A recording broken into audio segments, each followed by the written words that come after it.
Dobro večer svima. Današnji naš gost je profesor dr. Vladimir Osovnik. S njim će razgovarati Peđa Ašani Gove i to na jednu veliku temu oko Njegoša, šta je, kako, to ćemo čuti od svima.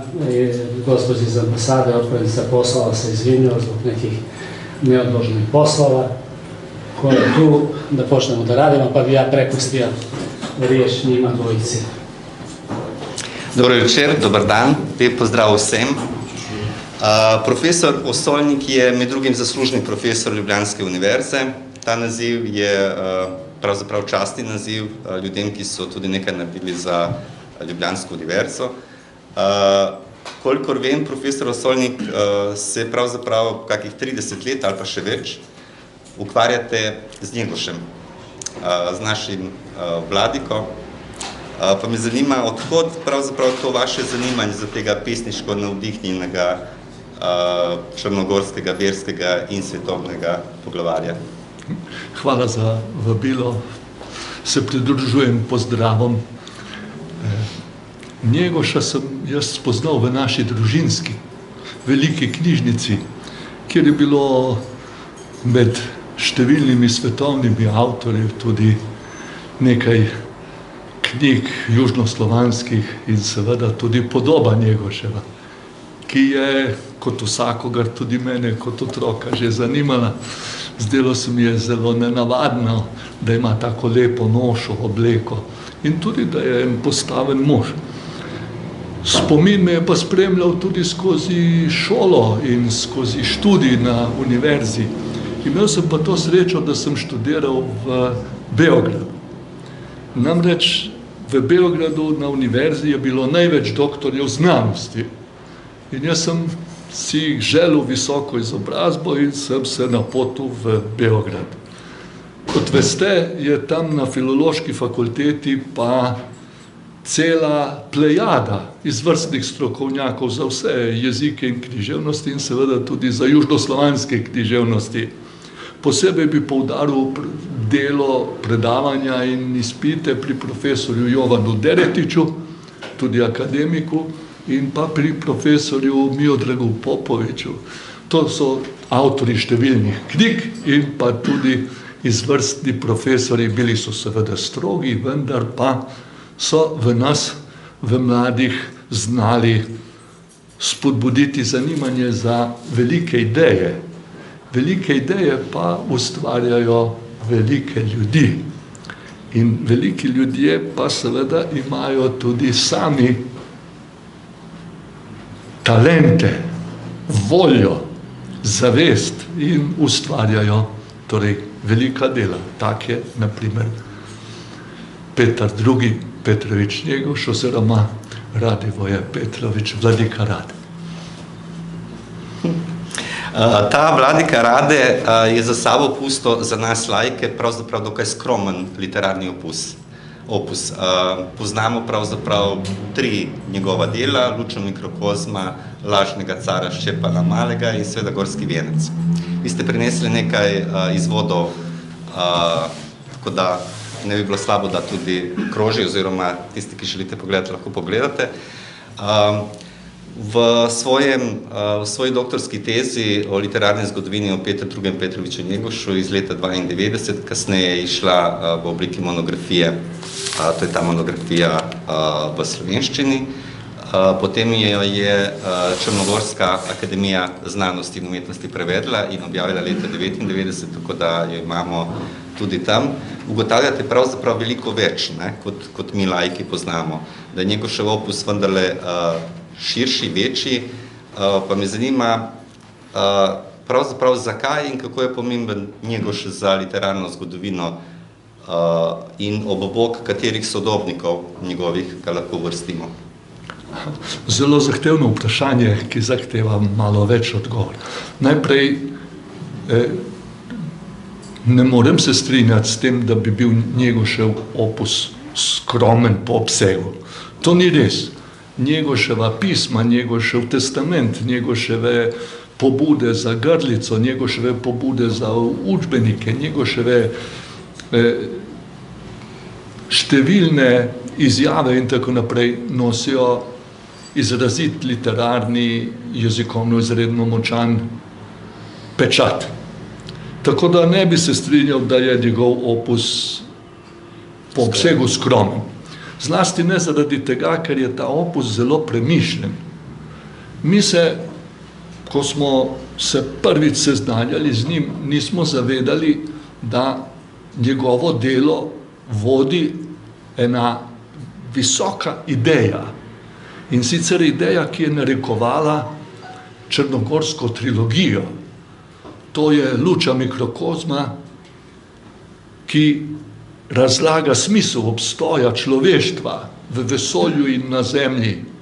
Potem zgodovinski poskus drame Lažni car Ščepan Mali, ki prikazuje en izsek, vendar tipičen izsek iz zgodovine plemenske družbe v Črni Gori. In ta izsek predstavlja kamen, od katerega želi Njegoš korak naprej v družbo sodobnih evropskih narodov, kjer bi njegova domovina, kot je tudi danes jasno razvidno, dosegla častno in ugledno mesto. Zaključil pa je celo trilogijo z Gorskim vencem, s katerim je pa želel odgovoriti na vprašanja, ki so v 19. stoletju, v stoletju nacionalne prebuje, razrušila tisočletno fevdalno strukturo Evrope in tudi okoliških krajev in vzpostaviti temelje za ustvarjalno življenje v miru. Namreč, pretekla obdobja so v vesolju videla samo spopad, boj za obstanek in s tem so tudi producirala ali zagovarjala nasilje, torej nasilje človeka nad človekom, plemena nad plemenom, države nad državo, religije nad religijo. Njegoš je pa želel z naslonitvijo na lučo mikrokozma, ki je univerzalna, ki je največji filozofsko-religiozni ep vseh Slovanov, na zgodovinsko zelo skromno bazo in pa v Gorskem vencu skozi junaštvo in modre odločitve črnogorskih starešin pokazati, da je etika črnogorska.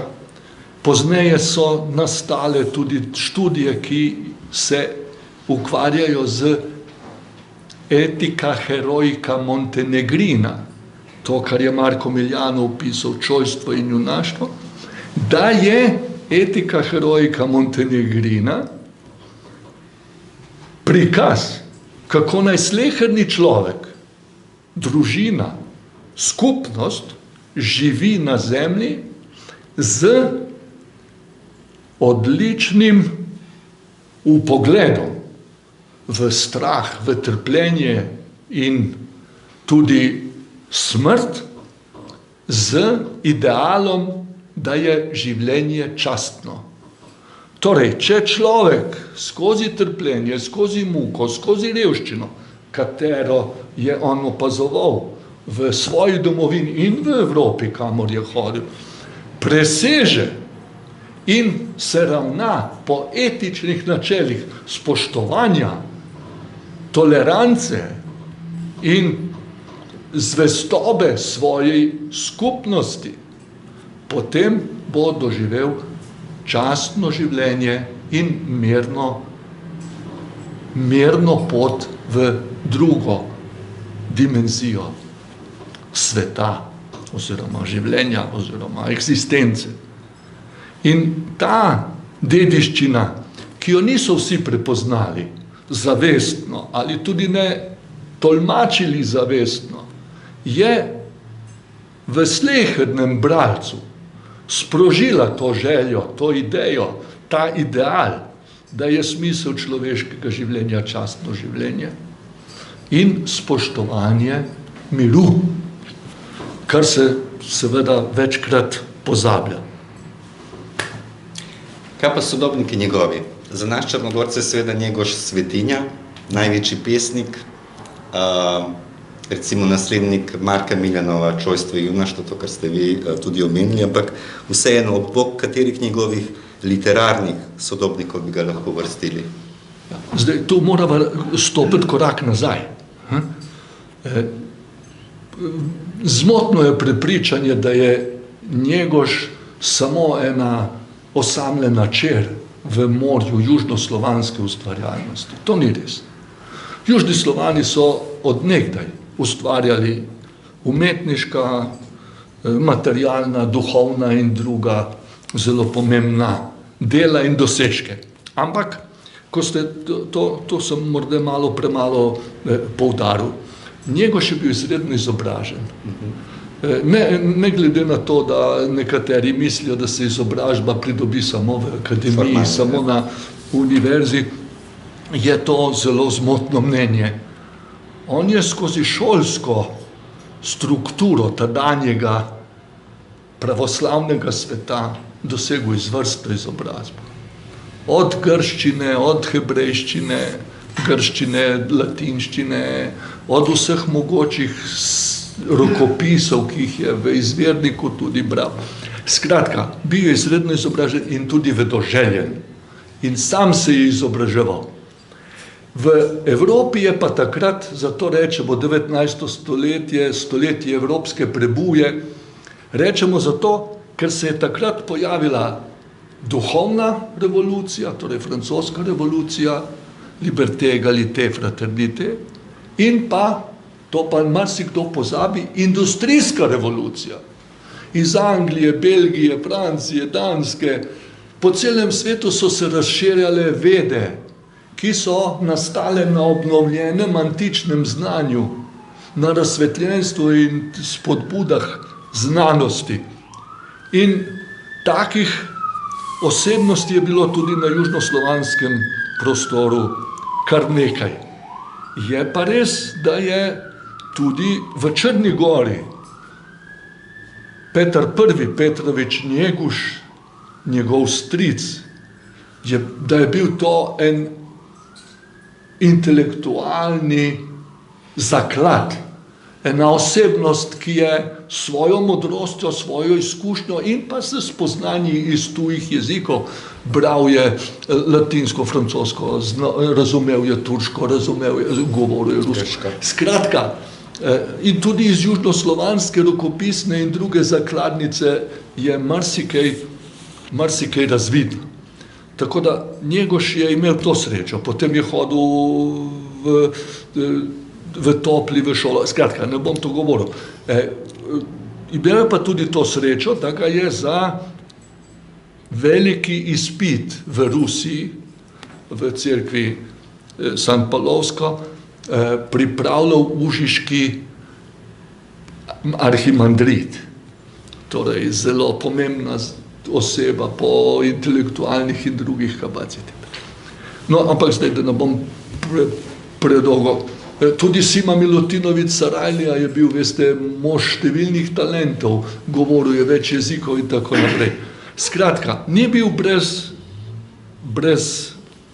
osnove ta črnogorski prostor, iz katerega je Njegoš, kako bi rekel, zakorakal v svet. Pri nas Slovencih, večkrat se seveda kot domoljub referiram, je bilo v tem času kar nekaj znanstvenikov, ki so se trudili, žal pod tujerodno oblastjo, duhovno in tudi posvetno v tujih imperijih za znanost in tako naprej. Ne vem, koliko vam je znano, ampak če pogledate Akademijo cesarske Avstrije, znanstveno akademijo, je ustanovil Jožef Štefan. Umetnostno akademijo na Dunaju je ustanovil von Caucik, France Kavčič iz Vipave.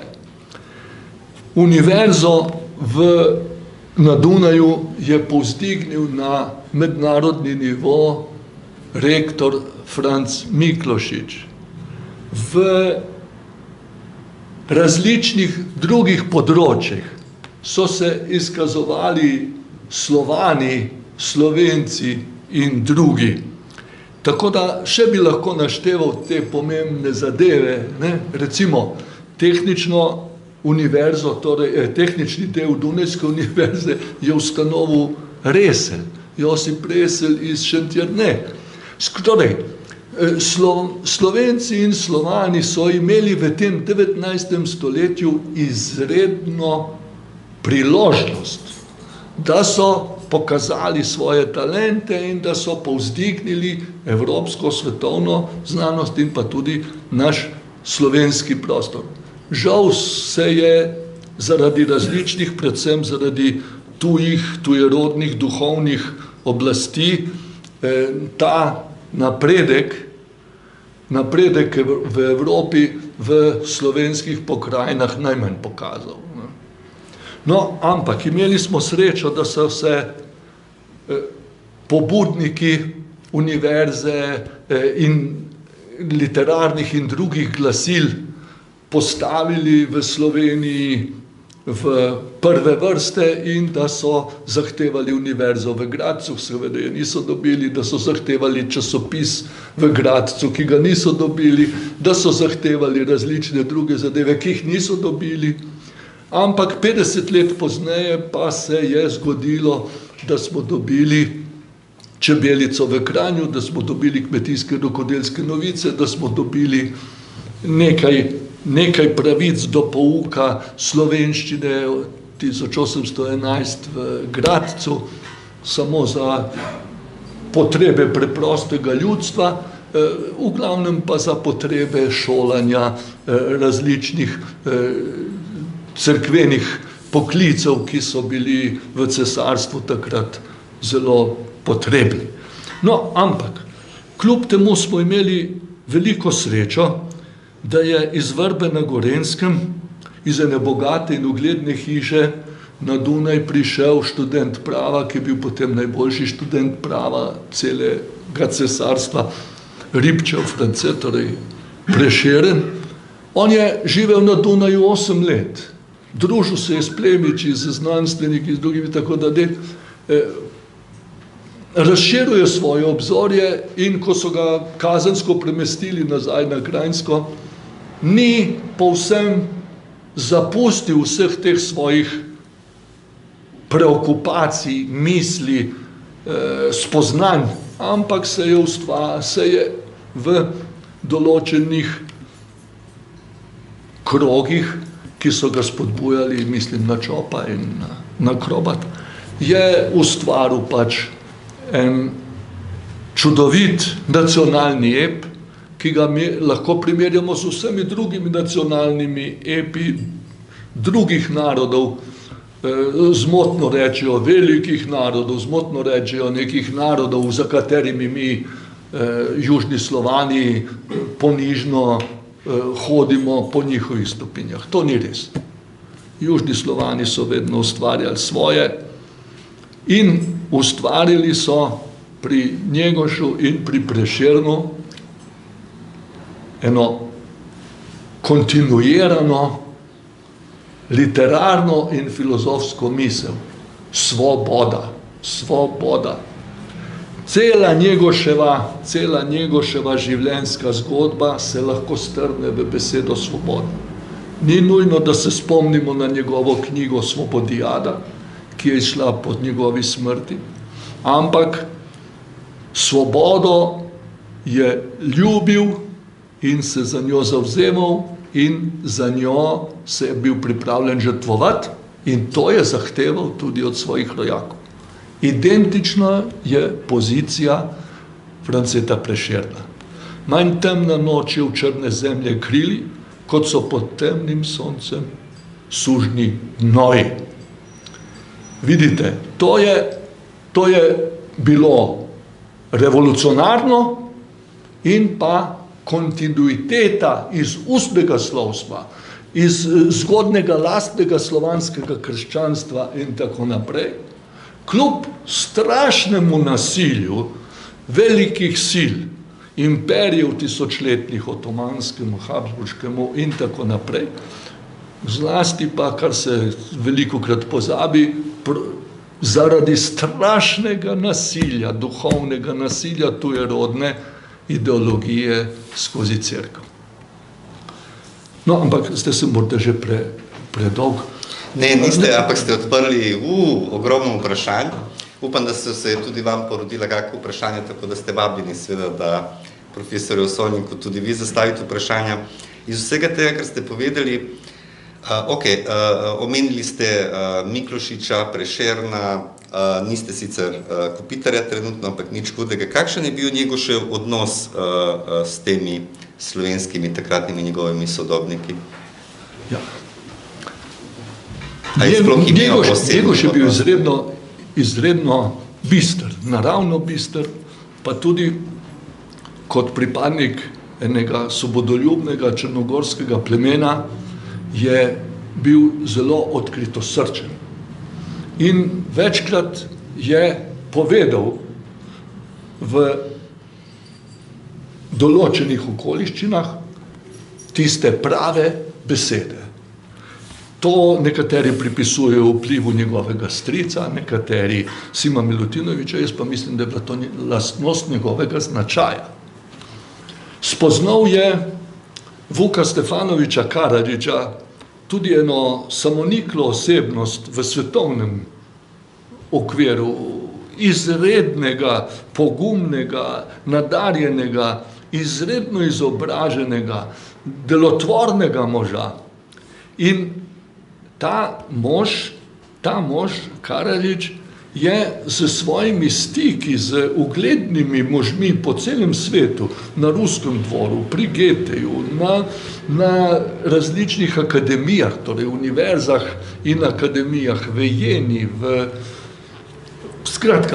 Varšavi, imel določeno priložnost, privilegij, da je videl, kaj velike glave tistega časa mislijo. In jih je seveda posredoval Njegošu v izmenjavi.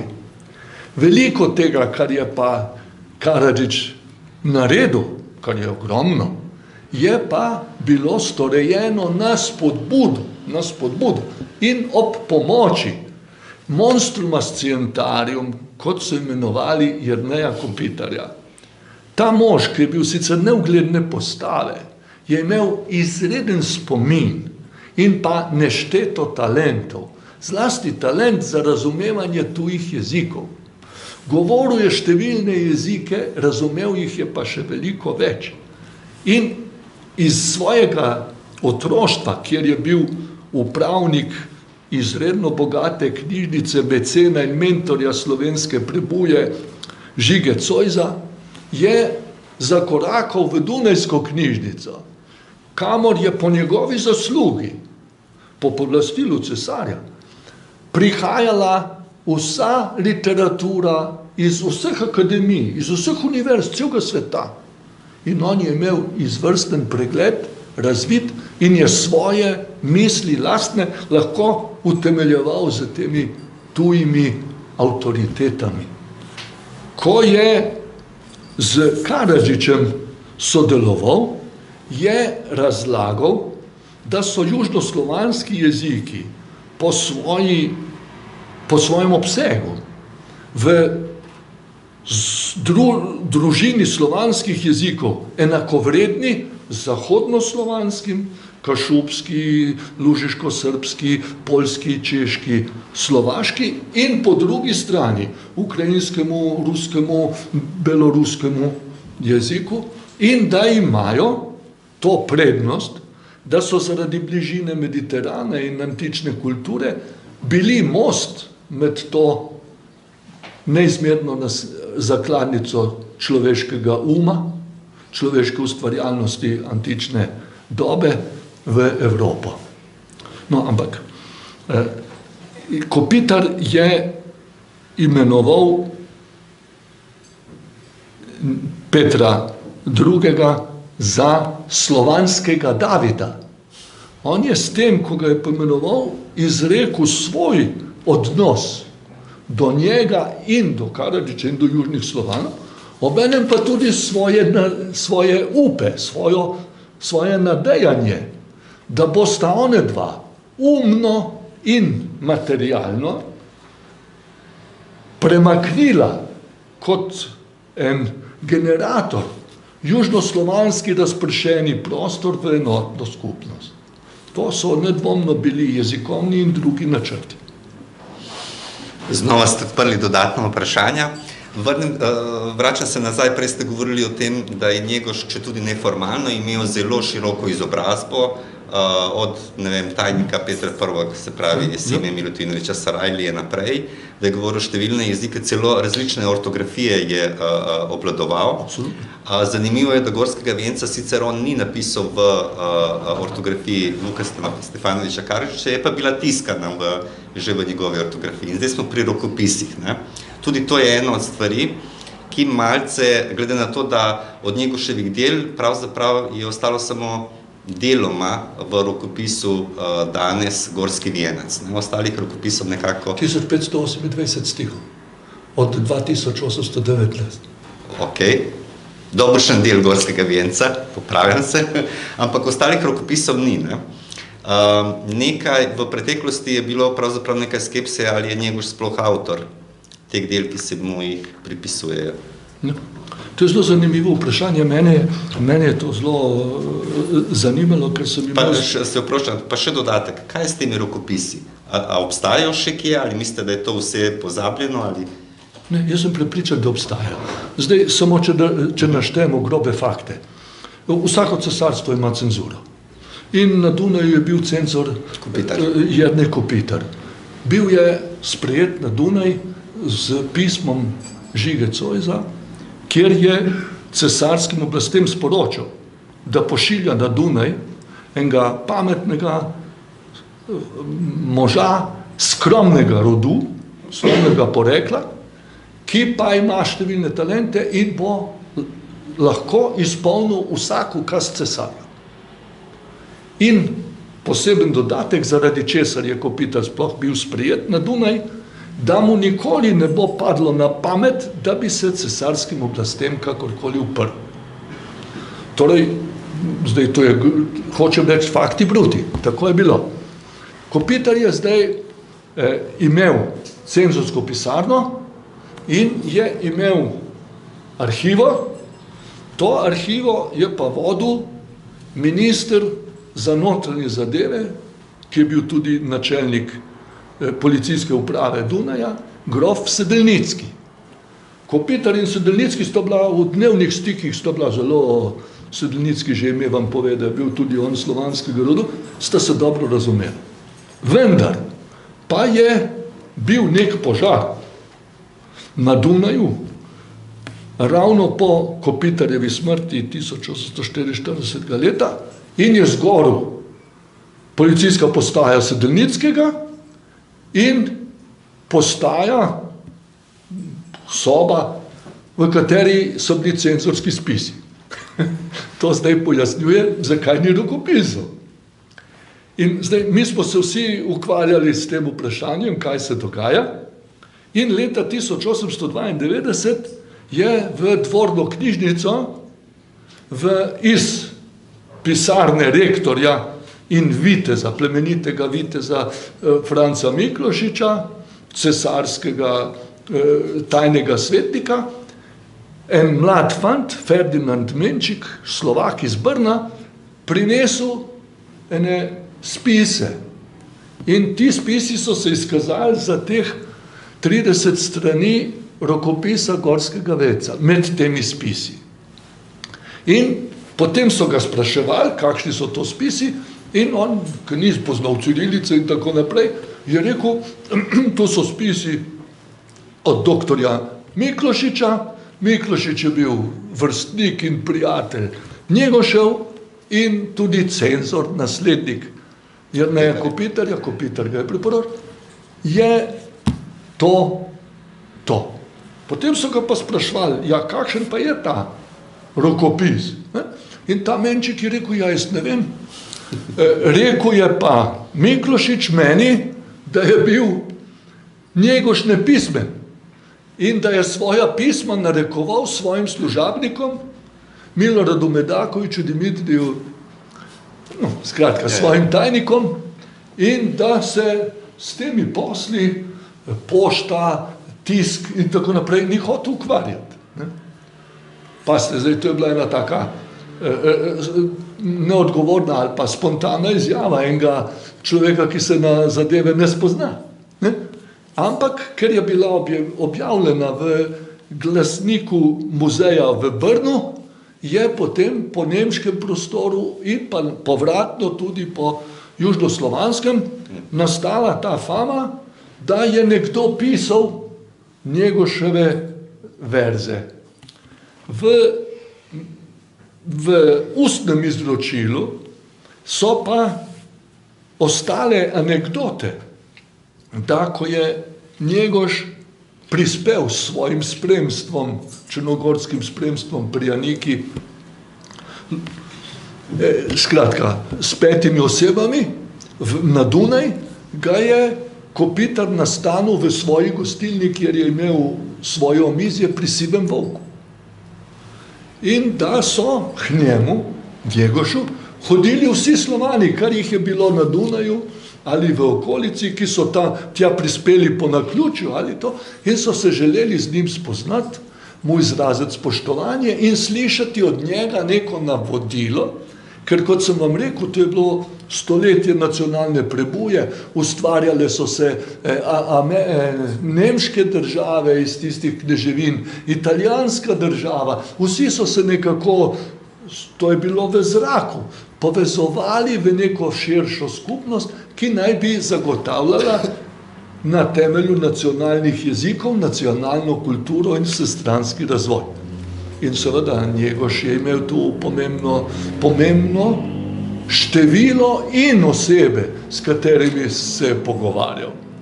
Zdaj, ostal je tudi zapis, da je Njegoš zvečer, ko je sedel v fotelju s svojimi, da so se pogovarjali o zgodovini in da so recitirali določene pesmi ali saj stihe iz ustnega izročila, ki so ga pa vsi poznali.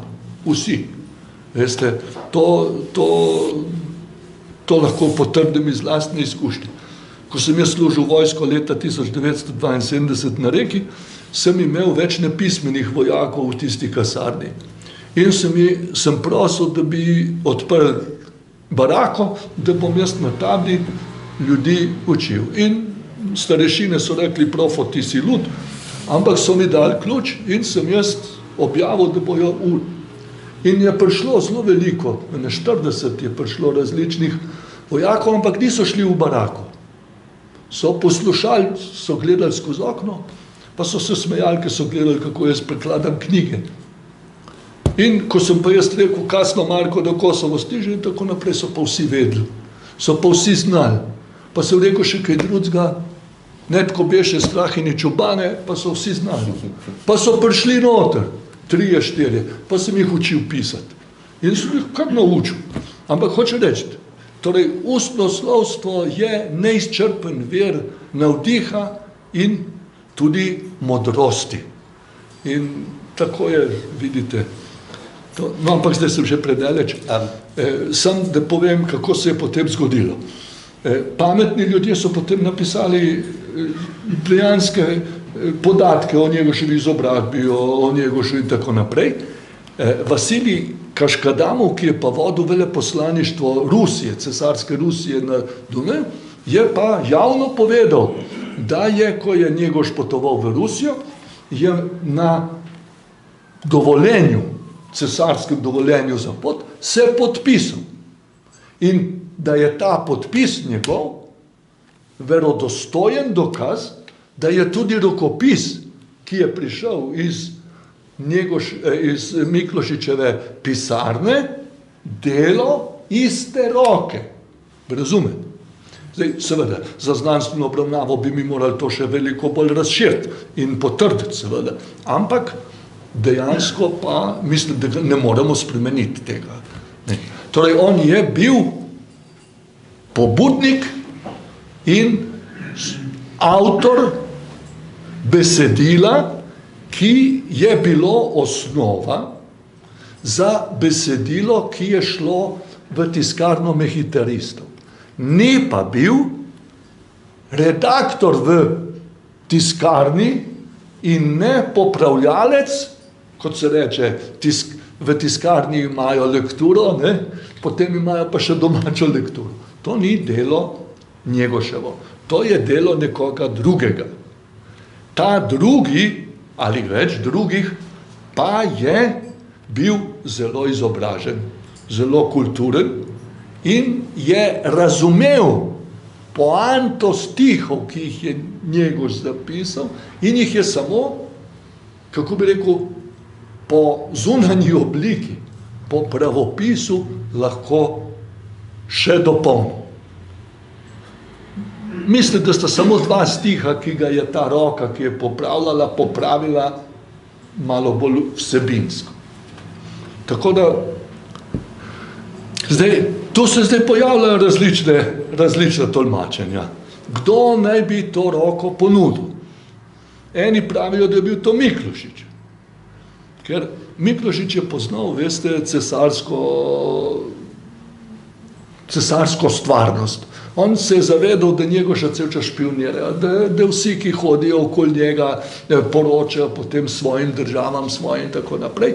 In kadar sta bila z Njegošem, je zmeraj zelo hitro hodil, da bi Njegoša izločil iz te skupine spremstva in da ne bi bili v prostoru, ampak ga je vodil na sprehode v naravo.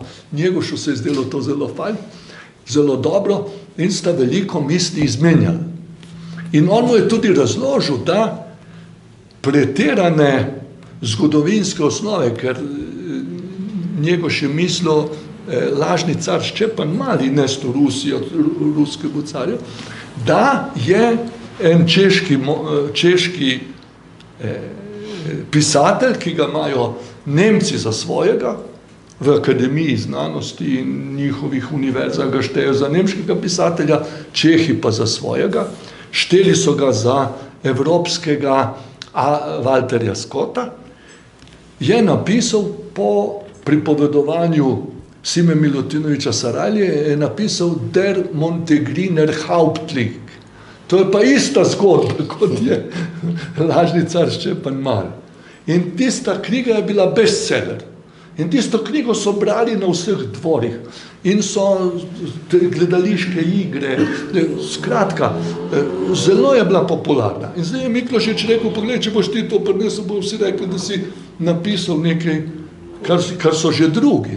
Daj ti napiši nekaj novega, pa glej, da ne boš zmerjal Turkov, ker turški veleposlanik pri cesarju sedi na Dunaju, ima ta mir, se zelo dobro razumeta. In zato se govori o tem, da je v posveti, a ne izpuščeno več verzov, in tudi, da je besedilo rahlo omiljeno. No. Zdaj, kaj se je zdaj zgodilo?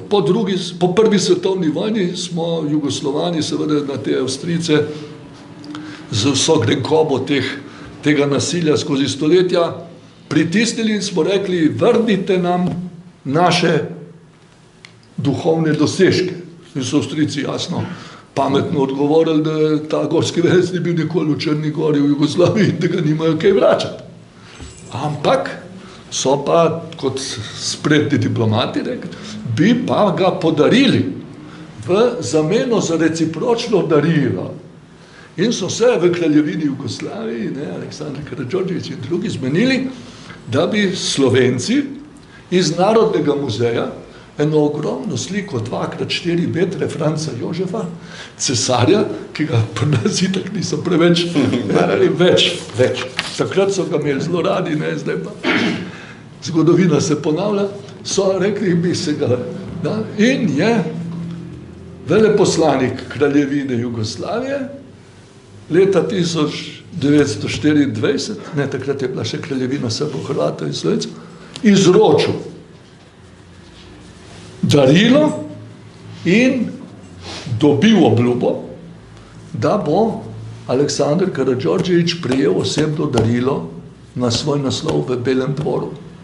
In je poštar prinesel teh 25 listov, 1528 verzov, in Aleksandar Karadžordžević je imel ta rokopis na svoji mizi in tudi v času atentata v Marseju je bilo na listku zapisano, kaj je on iz tega rokopisa si prepisoval, da bo povedal Francozom, da bo povedal Evropi. Torej, zelo pomembna zadeva. Znova ste mi odprli vprašanje, recimo tisto, da ljudje, ki prihajamo ali pa ki smo rojeni v teh krajih, to ustno izročilo imamo in jaz verjamem, če bi začel zdaj s parimi stihi, ne vem, nek se ovaj vijek gordi nad svema vjekovima, on čera biti strašno ljudskima koljenima, da bi vsi nadaljevali potem to, ne, tukaj prisotni. Pa recimo, nek se čuje lelek, što gore provamo. Da. Zadnje vprašanje moje. Kako sta Njegoš in njegova literarna zapuščina pravzaprav in ali sta sploh aktualna tudi danes za Črnogoro? To je večno aktualna tema. Identiteta nacije, identiteta ljudstva, identiteta naroda, identiteta plemena in pa identiteta posameznika. To je večno vprašanje, ki je nerazdružljivo z zgodovinskimi okoliščinami in pa z značajem človeka, z dušo, ki jo slehernik med nami ob spočetju pridobi. In tu je pred nami eno veliko delo nadarjenega, umnega intelektualca, domoljuba, rodoljuba, svobodoljuba, ki nadaljuje tisočletno, miselno zgodovino in kulturo južnih Slovanov, svojega plemena, svoje družine in nam zapušča neprecenljivo bogatstvo. V vsaki izmed teh njegovih knjig, Črnogorska trilogija, lahko najdete oporo za častno, pošteno, tolerantno, tudi mukotrpno delo v slehernem času, v slehernih okoliščinah. Torej, kot vsako panliterarno delo, ima številna sporočila. Samo od zornega kota bralca je odvisno, kaj bo iz tega zbral. Ne smemo si pa delati utvare, da smo vsi bralci ustvarjeni z enakim zornim kotom. V zgodovini, kot veste, pa v Korskem vencu, so različne silnice, različni interesi, različne usodi in različne smrti. Do tega se lahko vsak opredeljuje po svoje, ima to pravico, ima morda celo dolžnost, da sam premisli in vidi. Vendar pa ne more zanikati ene objektivne, univerzalne podobe sveta, ki je v 19. stoletju obstajala in ki jo je Njegoš pred nas razgrnil. Hvala. Izvolite, če imate še vi kakšno vprašanje, kakšen komentar za profesora Solnika. Profesor Solnik, katera Njegoševa misel je vama osebno najbolj všeč? Svoboda, svobodijada. To je pesnik svobode. Še jaz vprašam, Seveda. najprej čestitke o takem predavanju, o vših mislih.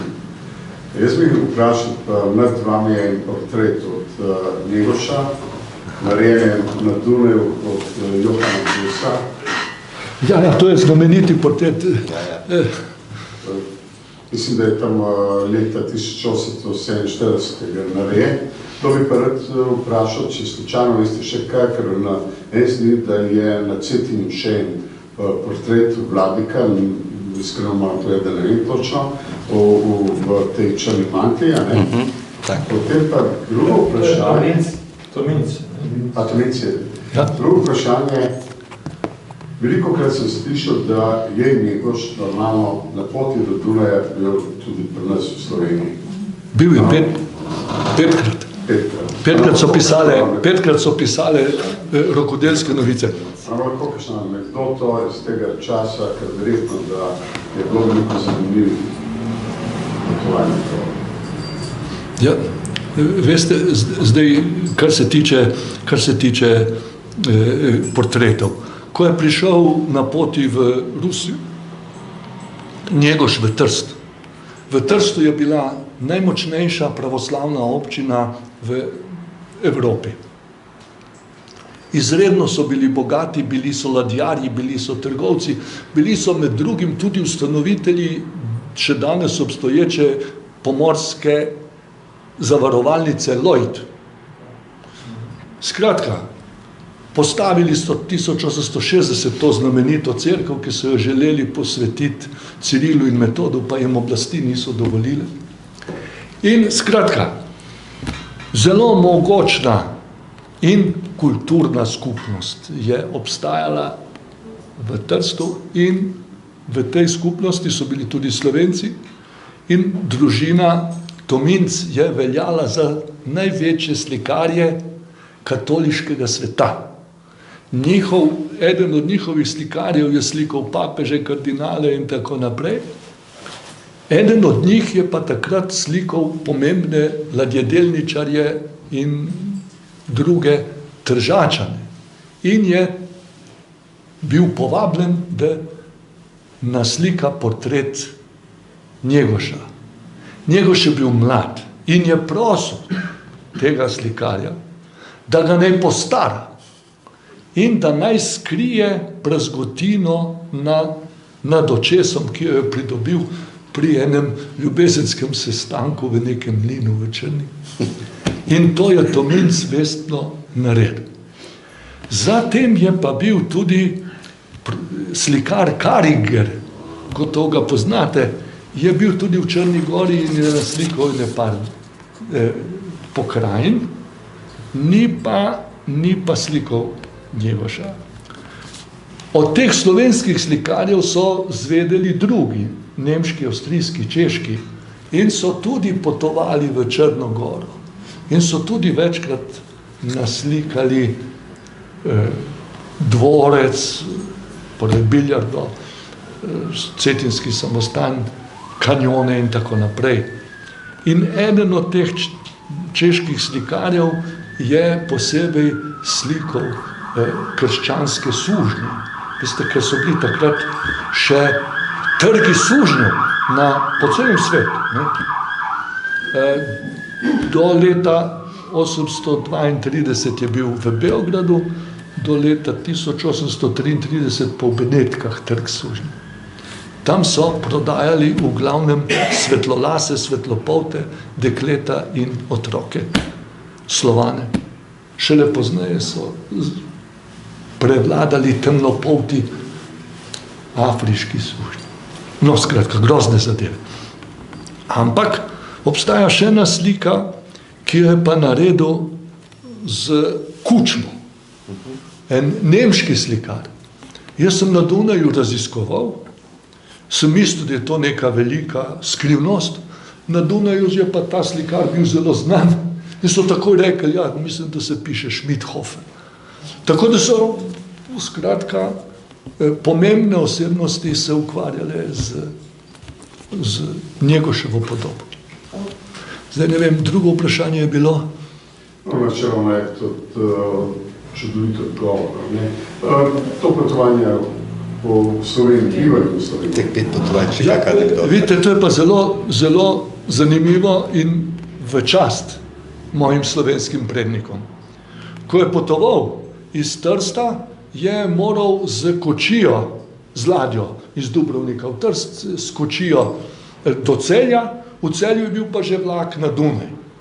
In v Rakeku, v tej poštni postaji, kjer so menjali konje, je potem zapis v Kmetijskih rokodelskih novicah, kako je prišel en mož z svojimi spremljevalci v gostilno, kako so se jim zelo dopadli zaradi svoje postave, zaradi svoje nenavadne obleke, kako so se z njim pogovarjali, imeli so ga za kupca, torej za trgovca, on je pa cigaro, ki je imel, razdelil, na njim ponudil, oni so pa vsi med seboj delili še drugim in so se pogovarjali, no in potem, ko je že kočija odšla, so pa zvedeli, da je to Vladnika.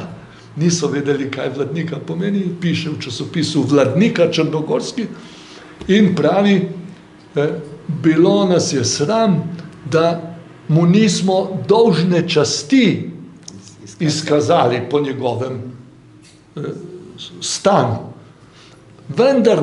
Vendar nas tolažijo njegove prijazne besede, ko je odhajal, da je rekel z Bogom Krajnci. In še vprašal jih je, če gospoda Kopitarja na Dunaju poznajo, kar niso poznali. On je iz Trsta došao kočijama, imam podatak, do planine. Na planinu su se mijenjale te kočije, razumijete. I došao je jedna kafana, se zvala Kod Crnog Orla. Pri Črnom Orlu. I tamo ih je pozdravio, došao je sa dva svoja pratitelja i pozdravio ih je dobar dan, gospodo Krajnci. I njima su bili zanimljivi ovi sa njemu u tim odorama i onda je noćio profesora, tamo ima onaj stari grad, kako se zove, Rasulo, grada, ne znam to, ne Italijani vlasti, čudim da to nije obnovljeno. On je tu prenoćio, konačio je tu. A u to vrijeme, planina je danas selo, faktički, u to vrijeme planina je imala 13 kafana i među njima jedna javna kuća. Razumijete?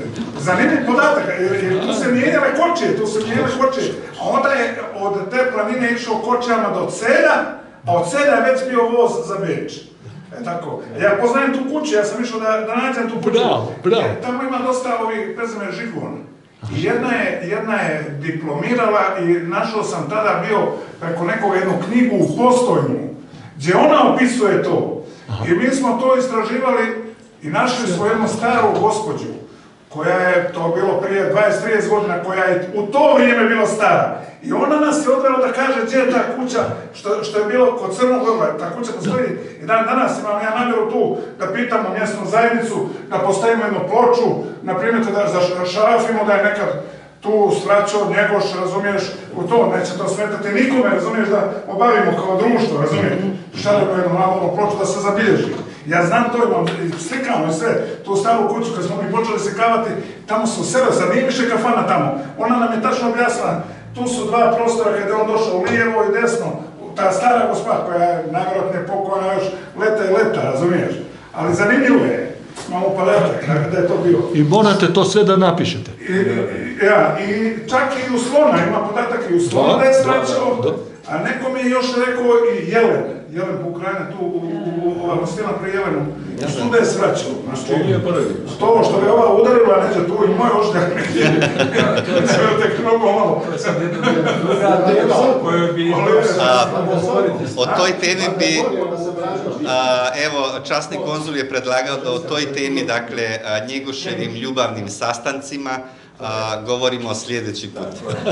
Jer to smo već čuli, odnosno ja sam imao tu sreću i priliku da puno razgovaram sa profesorom, pa mi je da profesor ispričao o Slovenkama. O Slovenkama, tako je, od Cvetka, Zvana, Mora i tako dalje. Sada mi je dakle znano gdje je dobio sifilis po onoj priči kako je Njegoš obrao. Hvala lijepa svima, sad sam već prešao na crnogorski jezik. Hvala lijepa svima, profesore Osolnik, vama hvala za to da ste otvorili zapravo susrete Crnogorskog kulturnog centra, ovo je prvi takav susret. U čast tome imam jednu molbu i to je da najprije potpišete vašu knjigu koju ćemo onda ostaviti Crnogorskom kulturnom centru kao prvu knjigu u ovom, kako se kaže, štetiju, sad ne znam kako se kaže to, u ovom brojanju kulturnom centru. Evo, sa zadovoljstvom. Ja sam naime Udruženju Crnogoraca poklonio svoju biblioteku u kojoj ima nekih 300 naslova iz njegošologije. I ta biblioteka opisuje i te susrete sa Slovencima i na slovenačkom tlu. Tako da rado ću učestvovati u tom projektu koji treba proširiti i dokumentovati za sva vremena. Super, najljepša hvala profesor Solnik. Bila mi je čast. Hvala i vama svima. Znam da gospodin Remzo Skenderović ima jedan simbolični dar za vas. To je pa 8.6. Super. Ja mislim da ovo zaslužuje onako. No? To je pa 6 od zamečka, pišete vaše pa tamo.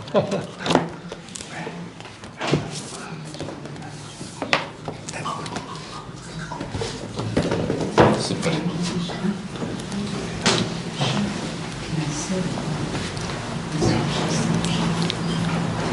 Ideš u to vrijeme, kako šlansko proljenje, ima 13 lektofana, a možda danas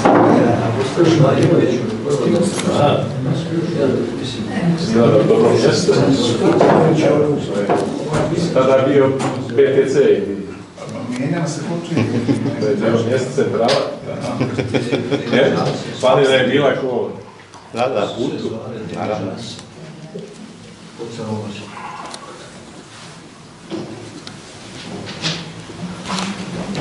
Kalba je uzeli dirižac. Super, najljepša hvala. Ja se u ime Kulturnog centra zahvaljujem obojici današnjih sugovornika, profesoru Osolniku koji sam izrazio želju da bi nam govorio. I ovo je interesantna i neistakna tema i našem dragom Peđi Ašaninu koji je isto pokazao spremnost da govori i ovo će biti uvod u mnoga kulturna događanja u ovom centru. Već u ovom trenutku ima interesovanja da gostuju u našem centru, već imamo 7 ponuda, predloga da uvrstimo na dnevni red Kulturnog centra. Pa, pošto još nismo mi smislili, mladi smo, novi smo, neki primjeran poklon za ovakve prilike. Evo za početak, profesor, opet smo kod knjiga, ovo malo iznenađenje, to je moja knjiga, prvi put sam pisao na našem jeziku crnogorskom, znači to je 14. knjiga, a ovo je isto jedna knjiga razgovora u izdanju jednih od ovih naših crnogorskih društava, pa evo kao znak sjećanja na ovaj događaj i hvala vam, svako dobro. Hvala. Hvala na lijepo. Njegoš bi rekao da se umnože sva dobra dela Crnogorcima. Srećni bili braća Crnogorci. Evo, profesor, će vas te notar.